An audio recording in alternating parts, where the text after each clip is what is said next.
So my instructions to the agencies is to look to it, working together with the AJS, working together with everybody, to see to it that you are given favorable bail terms. Because our intention is for you to come to court during trial. If you promise me you will come to court during trial, we have no reason to keep you here. But you must come for trial. If you don't, munajua mkono wa serikali ni mrefu, si ndio? Mutashikwa. Na ukishikwa for jumping bail, you will do what? You will not be released. Okay? Yeah, so that is what we want you to understand. Our intention is not to punish you by keeping you here because you are unable to raise the bail terms. All we want to be sure is that during the day of the hearing, afadhali ukuje hiyo siku, hata ikiwa una gharama ukuje mguu, ulize ofisa in charge ya kuachilia ulale hapa ama ulale nje ya duka, si ndio? Ndio koti kifungua hivi uwe kotini. Our judicial officers, staff, and all the people who have worked in collaboration to see to it that we review all your cases and see the people who deserve to go home, those who have been convicted. And I have a good report here that today 37 of you will be released.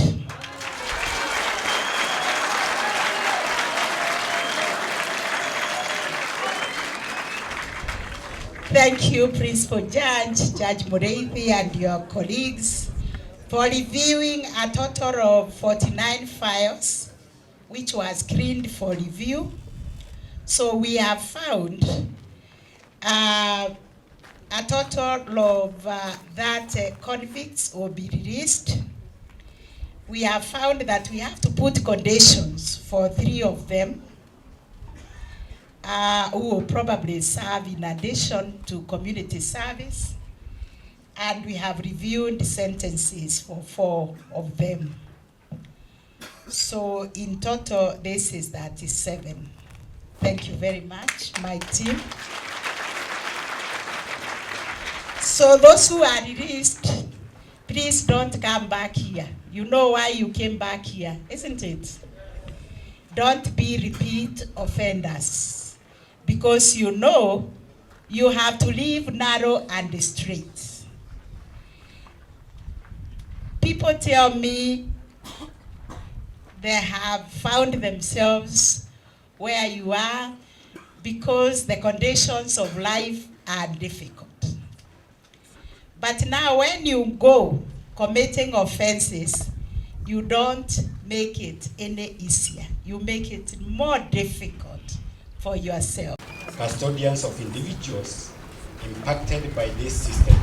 For quite some time, our penal institutions have been facing severe congestion, which places immense strain on our capabilities to fulfill our core mandate of rehabilitation. Through collaboration efforts, we are witnessing the positive effects of various decongestion exercises. This year alone, 20 correctional facilities have benefited from the ongoing decongestion efforts by resident judges across the country, leading to the release of 503 inmates. I am particularly thankful to the Chief Justice for the recent launch of the first phase of the review of bail and bond terms by our lower courts at the Nairobi Remand and Allocation Maximum Security Prison. these initiatives are not merely procedural, they represent a paradigm shift in our approach to criminal justice, one that prioritizes the humane treatment of offenders and upholds the inherent rights and dignity.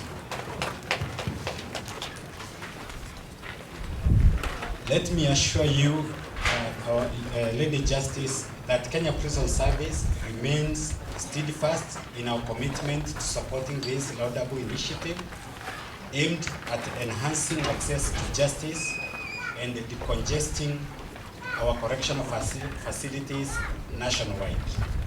We recognize that our justice, to be meaningful and effective, it must be accessible to all, and we are determined to play our part in making this a reality. In conclusion, the effect of these initiatives will resonate far beyond this easing congestion in our prisons. They will significantly contribute to advancing effective rehabilitation programs, ensuring that offenders are treated with the respect and dignity they are afforded under our Constitution. We've been focused on peace building with application of alternative dispute resolution mechanism at the center stage. We also promote women, peace and security through implementation of UNHCR 1325 and localization of the same through the Kenya National Action Plan. In our community environmental and resource management, we incorporate local knowledge and local cultures in dispute determination and prevention of conflict. This grassroots understanding inspires us to support and champion the judiciary multiple doors to access to justice. Alternative justice system takes justice system back to the people, by the people at a time when access to the formal justice are marred with extreme technicality to the common mwananchi and mostly expensive. As civil society, our role is to ensure that AJS mechanisms are trusted, accessible and embraced by the communities they are meant to serve. This we will do by raising awareness of AJS, the AJS, popularize the AJS policy, training local leaders to mediate conflict, and creating platform for justice outside the courtroom. Through this, we ensure that marginalized groups, women, children, and pastoralist communities have their voices heard and disputes resolved efficiently, affordably, and culturally appropriate ways. For pastoralist and marginalized, AJS offers a localized approach to justice that respects community values and customs, ensuring that resolution fit the context of the people involved. This ensures that justice is not only served, but also contribute to peace building and transformation. We fully support the judiciary blueprint for social transformation through access to justice, a service delivery agenda that places people at the center of. Na kwa hivyo kupatikana kwa maridhiano, uwiano na upendano katika nyanja zote za jamii zetu. Utaratibu huu pia umefufua tamaduni zetu nzuri za kutatua changamoto baina yetu kama jamii kwa utaratibu na kwa njia salama. Kwa hivyo tunajivunia sana mtindo huu wa AJS kuwa wazalendo wenye tamaduni iliyo na uhalisia ya kutatua matatizo yao kwa ustaarabu na heshima, ikizingatia katiba mama. Katiba mama ni constitution. Kwa ya wazee tumewacha zile tunaita retrogressive culture, tamaduni ambazo zilipitwa na wakati, ukeketaji, unyanyapaa kwa jinsia na mambo mengine. Madhumuni yetu ni kufufua tamaduni nzuri ya upendano, uvumiliano, kusameheana na vile vile kutatua matatizo yetu kwa njia ambazo tumekuwa nazo tangu jadi, lakini isikiuke katiba mama. Na katika hiyo constitution pia tumesema wazee si wanaume peke yao, wazee pia ni kina mama. Hata we ni mzee ukiretire tunakukaribisha. Na tuko na branches 47. Na hao wazee ambao wako nchini kote wameshikana kuhakikisha ya kwamba wananchi wetu wana umoja, wanatatua matatizo yao kwa taratibu zile hitajika bila kunyosheana.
Tumpigie makofi, we encourage him as he comes.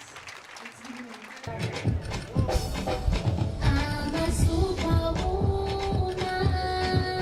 and secure, like I said, to build peace, to build harmony, and that's why we are celebrating. Commissioner General to come and be able to receive a gift. The Isiolo prison have just started their workshop here. And we will use Isiolo as an example to the nation. Check 1, 2. My test 1, 2.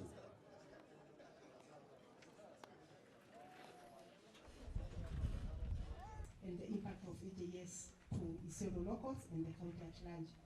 So the next speaker, Honorable Chief Justice and distinguished guest, is Dr. Koome. We are committed to make sure that we meet our obligation as the judiciary to cater for their costs, transport, when they are moving around, telephone calls that they have to make, but they do it diligently. Honorable Council, thank you very much for the great work you're doing.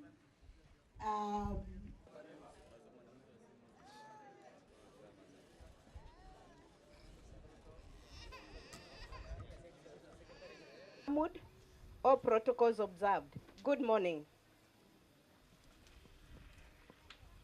Child Welfare Society of Kenya is a membership society for the care, protecting children, and reunifying families across